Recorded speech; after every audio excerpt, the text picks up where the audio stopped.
नमस्कार मंडळी, लग्नानंतर होईलच प्रेम या मालिकेच्या पुढे येणाऱ्या भागामध्ये आपण पाहणार आहोत की जीवा आणि पार्थने घरामध्ये आणलेल्या वडाची पूजा काव्य आणि नंदिनी करत असतात आणि दोघेही अतिशय आनंदित होतात व दोऱ्यांनी गाठी मारतात.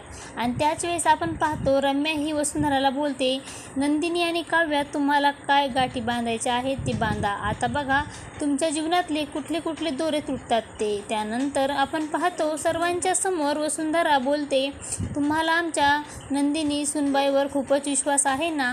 ती खूप आदर्श सुनबाई आहे ना. ती कधीही खोटं बोलत नाही, कोणाचीही फसवणूक करत नाही. आणि चव्हाण सर्वजण हे भाऊ खून वसू आत्याकडे पाहू लागतात. तेव्हा त्याच वेळेस रम्याही त्या ठिकाणी नंदिनीचे खोटे पोट घेऊन येते आणि बोलते की तुमच्या आता या आदर्श सुनबाईला विचारा हे खोटे पोट कोणाचे आहे. आणि तेव्हा सर्वजण हे भाऊ खून रम्याकडे पाहू लागतात.